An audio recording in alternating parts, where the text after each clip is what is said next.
Hey there, we're starting on the floor today.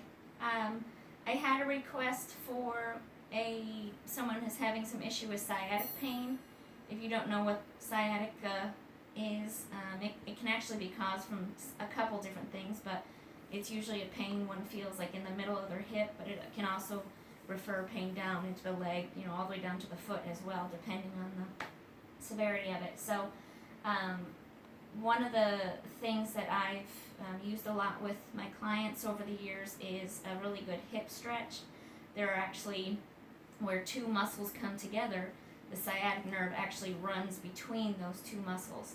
So barring there being, misalignment in your spine or things like that, if those hip muscles are tight, they can press on that nerve, which can also cause hip pain, sciatic pain, but also because the hips, low back, everything in this central area is so connected, it could be a myriad of things, causing hip pain or low back pain. So this stretch can help with low back pain as well because those muscles are so connected in there. So I'm going to show you a couple variations. So we're going to start on the floor, and I will show you a couple things if you're not able to get on the floor, but I find this way works the best. So you're going to start with your knees bent, cross your one leg over and just rest your ankle on the opposite leg. And then basically you're going to thread your fingers through, clasp behind this bent leg, and then gently pull.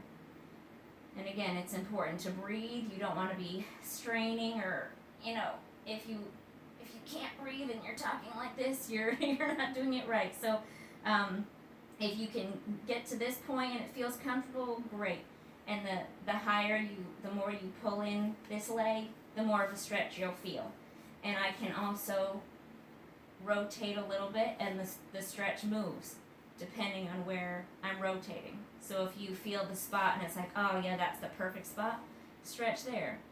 And again, just a reminder, you want to stretch for 3-4 seconds, relax, and then come back to it again and repeat a couple times. Now, if you can't reach and clasp your hands through, you can use a pillowcase or a towel. That gives you some extra leverage to help pull your leg that way. Okay, so that's another great way to do that. We're going to move up to a standing position here.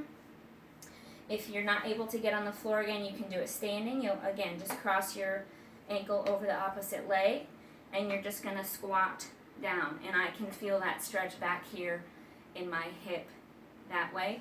And again, you can do it for both hips. And the last variation is seated.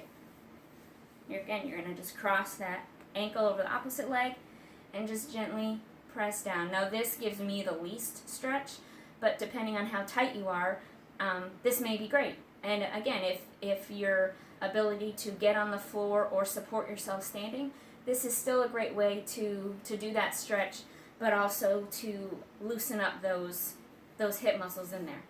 Okay, hope this helps. Enjoy your video. Ask me questions or leave comments. I'd love to hear them.